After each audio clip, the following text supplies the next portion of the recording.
on page 11. This is important because it'll help you avoid another trap. Now, before I get off the private lending thing, can you go to a mortgage broker and get private money if you need to, if you're afraid to ask people? Yes. However, what's the price? A, you're going to make monthly payments. B, you're going to pay points. And C, you're going to pay a higher interest rate. I know it's the easiest thing for you to do. I did it for 3 years myself.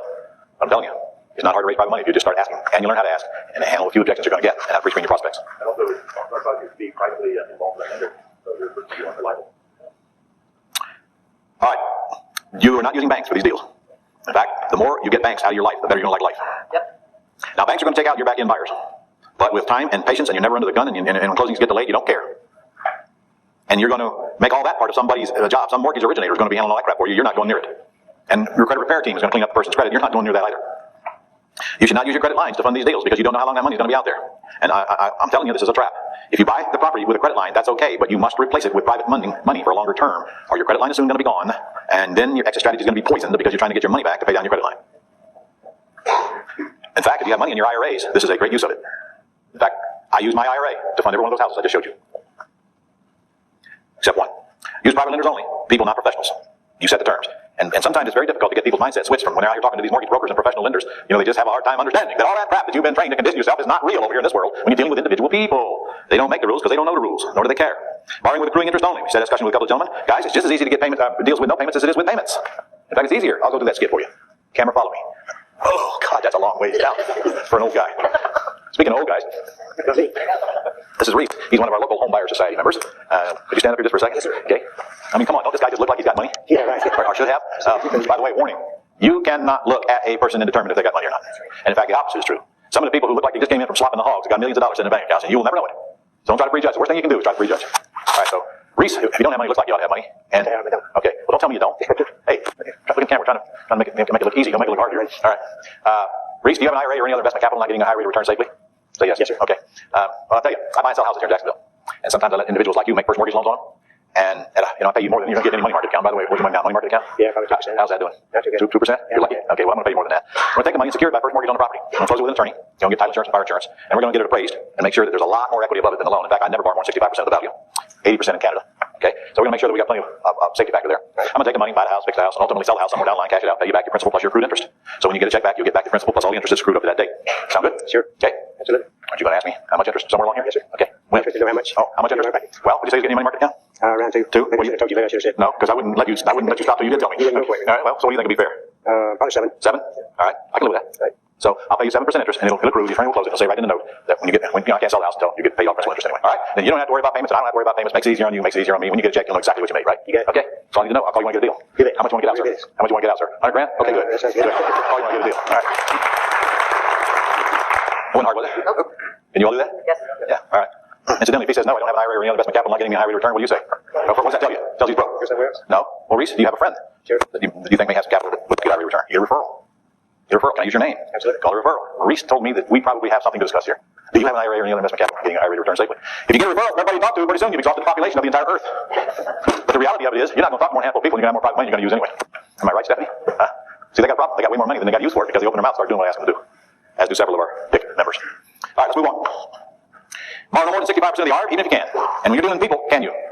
Yeah, be careful. Put yourself in your own trap. You don't want to borrow any more than that. And guys, just believe me, in the United States, if 65% of the ARB isn't way more than you need to buy it and fix it and have mad money left over and then some, you're paying way too much for the house. You need to bring home a minimum of $5,000 that you can call your own anytime you do one of these deals. And I want more. And that's above the repair cost you put in escrow. Minimum balloon's 3 years. If I'm going to do this and I'm setting myself up on work for equity, the longer the term I got on the back end is better. Not the shorter term. I don't want to do these on a 1 year balloon. Reese, I usually do these for 5 years. Is that okay? Put a 5 year balloon in them? You're going to say, well, golly, that's kind of a long time, isn't it? And I'm going to say, well, Reese, do you want to make a high rate of return longer or shorter?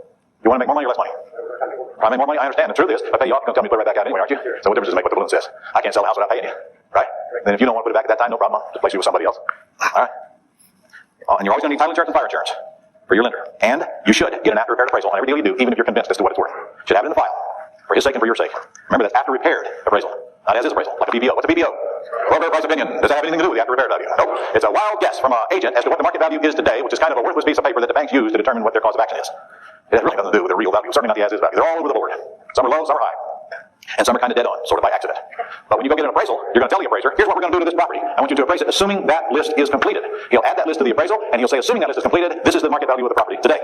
And that's the one you're going to use to determine how much you're going to loan on. And if you've done your homework and your comps are pretty close, he'll come in somewhere close to what you think he'll come in. And if it doesn't, you'll find out why and see if the appraiser will adjust it for you based on evidence, not on guesswork. Work for equity has a whole huge sub-market that has nothing to do with paying cash for the junkers and getting private loans. Everything we just discussed is not part of this kind of a deal. This is where we go take over debt subject to on houses that need work. In the past, I'll bet you there's many of you in the room who have let deals go by because they needed $5,000, $10,000, $15,000 worth of work, and you couldn't figure out where you're going to get the money, or you didn't have it, because you can't put a private loan on a house when it's got a great big old first mortgage on it, can you? Loan to value ratio is too high. Now, next time you get somebody to call you from your yellow letter campaign, or when you call up FISBO out of the newspaper or off the internet, and you find out that you could easily go take over that debt, and it's got a nice low payment on it, and it's got some equity in it, but it needs some repairs, now you've got an extra strategy. Okay, I'll just go buy it as is, but then I'm going to put a work for equity tenant buyer in it as is.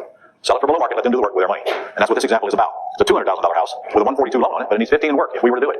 Payment's $1,100 a month. Buyer says, you want it, you got it. I moved out of it. I'm going to let go in foreclosure anyway. It's all yours. So you buy it for the 142, which means you come up with how much cash? Let's see, I'm taking over $142,000 debt. How much cash do I need to raise to take over the debt? Well, not quite zero. Why? It's more than $10 because you got to pay closing costs. You're probably going to have to pay closing costs to buy the house, whatever that may be where your state is.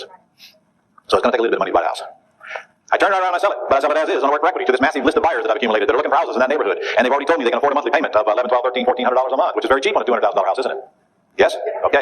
So I put it out there and I accept one with $5,000 to put down on a non-refundable option deposit. So I sell it to them for $185, not the $200 it's worth after fixed. They give me $5, they owe me $180, they pay me $1,300 a month rent until whenever. Look at my results. $5,000 today. Didn't get rich today. But I made a few bucks. Plus I set myself up to make $38,000 later when they cash me out, and I got a $200 a month positive cash flow on a house that I've owned for minutes. Well, I still own it because I've lease optioned it out. No costly entanglements, and I may get it back someday and get to do it again. There's a huge amount of these kind of houses out there, and some of them have a lot more equity on them than that, and some of them need a lot less repairs than that. And the good thing is, the truth is, that there's so many of them out there that need some work. When I find the ones that don't need $15,000 worth of work, that's a lot of work, guys. That's a pretty ugly house for your information. When I find the ones that I can repair for maybe 7 or 8, which there are a bunch of them out there. In fact, most of those houses I showed you earlier, the highest one is 15. Most of them are $7,000 to $8,000 repair costs, and those are the ones I bought from the bank. So the ones that are people living in or out there don't tend to be near as bad shape as some of these ones you're going to get from the bank. So the point is, I can probably get more than $5,000 down if they're not too atrocious in work needed. Does that make sense? In fact, I know I will. If I find me a house that really needs what I would pay $5,000, $6,000 to do, and I know they're going to fix for $1,000, $2,000 max, then I'm going to hold out until I get more than $500 down, or $5,000 down on a $200,000 house, even on a work for equity deal, because they're getting a bunch of equity in exchange. And I'm putting them in there and giving them time to go get qualified and cashed out. The extra strategy is going to be the same, folks. I'm going to clean up their credit, give them time, get it refinanced, and get it cashed out. All right. 5 steps to your success on the next page. If you've been around me very long, they ought to look familiar to you. See, in any business, what's step 1? Okay, prospects. Step 2, pre-screen them. Step 3, stock 10% offer. Step 4, follow up. Step 5, sell quickly. Okay, let's say I've got a restaurant. Do I have the same 5 steps? Yep. Locate prospects. If I don't, we'll be dining alone a lot. Pre-screen them. We pre-screen them the minute they come in the front door. Construct 10% offers. That's called a menu. Follow up. That's called take their order. Sell quickly. That's called get their money. Same 5 steps in a restaurant there is in real estate, or being an attorney, or running a retail store, or whatever. Now, this course has nothing to do with step 1, or step 2 on the buying side, or step 3, or step 4, or step 5. Well, actually, this course is all about step 5. Because this course picks up after we're through the first 4 steps on the buying side. Now, of course, do these same 5 steps apply on the selling side? Yes, they do. So we do all 5 of these on the selling side. All right, good plan when offering work for equity. Assuming that things are going to go wrong, which is always an assumption that I'm going to have. Would somebody block that thing so it doesn't constantly show up there? Just put something in front of their file. Assuming things are going to go wrong. You're buying a house. You think you're going to get a work for equity tenant in okay? Well, what if you don't? Didn't you ask yourself that going in? Okay. Well, I always like to, while I'm putting it on the market to get work for equity, assuming I don't get a buyer right away, and probably will most of the time. You're not going to find them church and make it look bad. You are. Okay. All right. So far, not doing too good here today. Losing money, losing pace. So, I'm going to assume they don't come along, so I'm going to start getting my repair estimates. If that thing isn't gone within the first few days that I put it out there, I'm going to start preparing myself to have rehab it if I have to. So all it says is, let's be getting the repair estimates on this thing, and incidentally, you could also use those same repair estimates if the person moving in wants to hire that contractor to do any part of or all of that job that needs to be done. So I'm just preparing it now. You may or may not have to do that. If you build a buyer's list like Joe's going to tell you, you may not have to do that. Because you probably get a huge list of buyers and you probably plug them in right away. But always good to assume you can. All right, next page, selling to investors. You see, most of the work for equity you're going to do are probably going to be owner occupants. And this is the only time you're going to sell to an investor with the exception of wholesaling houses. You don't sell pretty houses to investors. They won't pay enough. You don't lease option pretty houses to investors. The only thing you do with investors is wholesaling houses. However, that's exactly what we're doing here, but it's kind of a roundabout way of wholesaling them. Plus, in this, we're going to get a lot more out of the investor by making them the work for equity tenant buyer, because we may choose to take the risk off of them and make it easy for them to renovate a house and cash out of it. Do you know any investors out there who would love for you to put up the money, let them do the work, let them sell a house, and then split the profits with you? Anybody ever heard of any of those? Yep. Yeah, okay. Because they won't go ask for the private money. But they can get the work done. So we're going to use this example. We're going to sell to those people. And this is assuming that we want to put the money to do the repairs, because this can be altered to where I'll buy it, I'll put a private loan on it, I'll lease option it out to them, they put up the money to do the materials and they do the work, then they sell it, they make a little more maybe, or I buy it, I put a private loan on it, I put up the money to do the work, then they do the work, and then they sell it and cash out of it, and we establish my strike price from the front end, and they get whatever's left over after that, and that's this example. Now, of course, I will not have any problem finding investors who want to do that with no risk on their part, because all they're doing is getting the work done with my money. They have no risk. Well, they do have risk, because they're going to make a monthly payment while they're doing it. I'm not putting anybody in my house that's not paying me rent, whether they live in it or whether they don't. An investor's not going to live in the house. But part of the deal is, you got to pay me rent while you do this, because taxes and insurance are accruing, and I need cash flow, and you're paying it, or you're going to get this house. So let's look at an example. Buy cheap. Make sure you can give away a lot of equity. That's one of the biggest keys here. Get a private loan for 60% of the ARV, 65 if you like. That means you should bring home plenty of cash, plenty of money to repair it, and plenty of money left over. If you don't, change your purchase price. Simple. Lease option to investors who don't raise their own private money, so you make it easy for them to buy.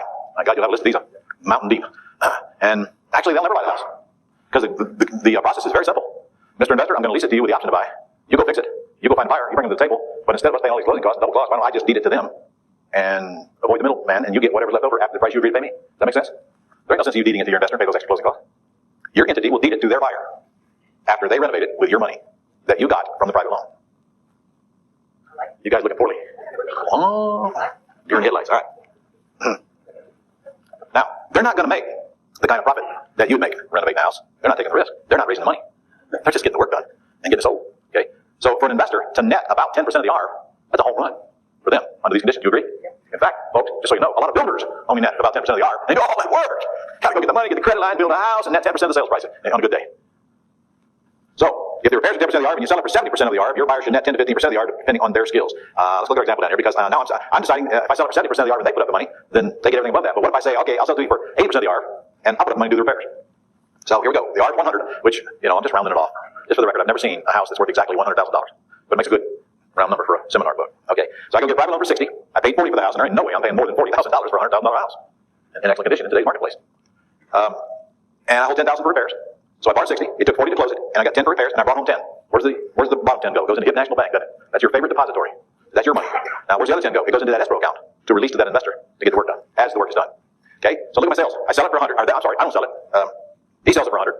He pays $5,000 in cost out of the 100. He pays me 6 months rent of $600 a month. And he owes me 80 grand out of the 100. So he nets 11.4. In this case, he netted 11% of the sales price. Everybody with me? Okay, remember, all he had to do was get it fixed with my money and get it sold. Look at your net. You got 80 from him when it cashed out. You collected $3,600 more in rent. It took 6 months. It cost you $40,000 to buy it, turn a page. You suffered $2,000 worth of taxes and insurance during the 6 months.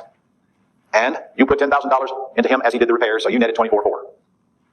You net $24,400 and did nothing. He netted $11,400 and did all the work. That's fair, ain't it? Right? Okay. Advantage to him, he's got no house to buy. By the way, could he do this if he was bankrupt, broke, clueless, or even from Canada doing a United States house? He's not buying a house. In reality, this is nothing more than a joint venture agreement with you. He could be fresh out of prison and do this. No private loan to fund. You don't have to ask anybody for money except me. And he's not asking me, I'm making him the offer. Repair money provided by you and guidance from you, which he's probably going to need to make sure he doesn't do stupid stuff. Wouldn't you agree? Okay. An advantage to you. Cash up front, cash monthly, no repairs, cash on the back end, fast sale, and no holding costs. It's lovely. Now, if you had your private money lined up, how many of these could you do simultaneously with somebody else doing all the work? I'd put them under a 6-month term, because that's more than enough time to get this house renovated and cashed out. And if they want to extend it, they're going to pay a penalty. Now, you're going to make this up as you go, but I simply say, if you can't get it done in 6 months, I'm expecting $2,000 from you to me at the end of 6 months to extend it for another 6 months. That's fair, ain't it? Got to put him under a little pressure, right? Not to mention now he's paying me monthly rent, so he's already under pressure. That's the deal going in. And they're all going to say, oh, it ain't going to take me nowhere near 6 months. Don't worry about it. I'm getting fit. Maybe, but they haven't actually been through this getting qualified buyers and getting to the closing table yet either, have they? Okay.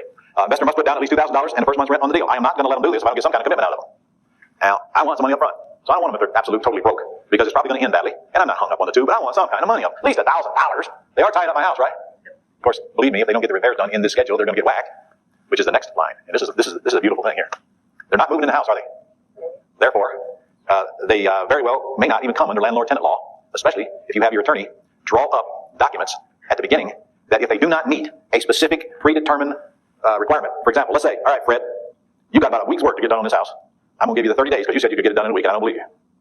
All right, if that work is not done in 30 days, you're in violation of the agreement, and I want the house to revert right back to me, and I'm not going to evict you. My attorney is going to put a quitclaim deed or whatever your attorney wants to put in escrow. And the escrow agreement is going to say, if LeGrand notifies the escrow agent in 30 days that the work is not done, the escrow agent has permission to record the quitclaim deed or whatever document your attorney says. You may not even need a quitclaim deed because there's nothing on record concerning this lease option agreement to your tenant buyer. So there's nothing on record that has to be fixed. You understand that? So you may not even need to record the quitclaim deed back to you. Are you guys following this? You stick it in your file in case it becomes a pain in the ass later. And I wouldn't record it. It's just needless recording costs. A quitclaim deed simply says whatever interest I had is now yours. That's all it says. People put it in the file. In other words, it negates the agreement you have with him. But I'm not going to go to him and ask him to sign that at that time. I'm going to have the attorney put that in escrow with an agreement that says that on this date, if this isn't done, it automatically reverts back to the owner. We ain't gonna argue about it later. We ain't gonna fight about it later. We're gonna do it up front. How do you think I learned that? Okay, see, I can do that. That ain't gonna work with an owner-occupant, guys, because you can't circumvent the landlord-tenant rights when they live in the house. But it'll work with an investor. So you see your attorney on that. So if they don't keep their word, it's an instant and easy exit strategy. Now, remember, there's no reason for them to fight it anyway because they don't have money in it. They're using my money to do whatever work they may have gotten done to that point, aren't they? Okay, you got that? That was worth your whole trip here, but no big deal. In fact, could you build a whole business doing nothing but this? Easily, couldn't you? All right. Now, this is, of course, assuming that you can raise the capital to get the repairs done.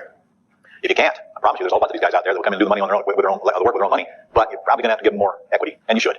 Now the risk is on them. Okay, next page. Do I sell with owner financing or lease option to a tenant buyer? The answer is yes and no. A, it's going to depend largely on where you live. B, it's going to depend largely on the legislation that the government is trying to effect on July 1st, and what the definition of that legislation is, which so far nobody knows. In the United States. Canadians, you can do both, so the conversation applies to you as well. In fact, I'm coming up there in April to do an owner financing boot camp, and we will discuss just this. Number one, you can usually get a bigger down payment if you're selling it rather than leasing it. So if you live in a state where that's not an issue, then you might want to consider that. Like Texas. If I'm in Texas, I'm selling it on an AITD, all-inclusive trust deed, because I can have it back in 21 days. If you own the property, lease it, you can depreciate it for tax deduction. You can't depreciate a house you don't own. So if you're lease optioning it, you can depreciate it. If you're selling with owner financing, you cannot.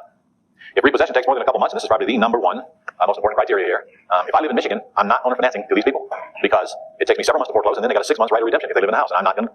That's too big a risk. If I live in Texas, I may. If I live in Florida, I'll sell finance them all right, but they're going to have at least 20% paid into a down payment before I'll do it. In the meantime, I'll lease option it to them. And while you see, I'm going to give them a chance to build up their down payment. They get a high enough, I'll sell finance them if I can continue to do that. If not, it's strictly lease option. And incidentally, if they do pass a rule that says we can't sell financing, in other words, if the government destroys our rights as citizens and puts a caveat that says we can't sell houses with owner financing, is that going to kill anything? Is that going to make anybody die? I hope not. What's it going to do? It just means we adapt to the rules like we always do. Every time they pass a stupid rule, we just adapt. That's all. And are there rules? Stupid rules. You tell me what possibly can be helped by stopping investors from selling houses with owner financing. How can I help anybody? I can simply just slow down sales, take investors out. For some reason, the government thinks that the investors are some part of the problem. Can you imagine what this country would be like if it weren't for investors? The government would own a lot of houses, wouldn't they? Yeah. So if the buyer doesn't have enough down to satisfy me selling with owner financing, because I might have to take it back and it might take several months, I'm going to lease option it to them. Period. It's that simple. And lease option is probably your safest exit strategy because you can evict them to get rid of them. You don't have to foreclose on them. If you have a guaranteed bank loan underneath, you know the bank can call it due, and you Canadians are, a little more scared about that than us Americans because we don't care about bank calling loans due. They got enough to do, and always have had. Frankly, they're going to be rare if you do it in Canada as well, but obviously when times are good, the risk is higher that could happen. If you sell, you'll lose appreciation, assuming there's any more of that.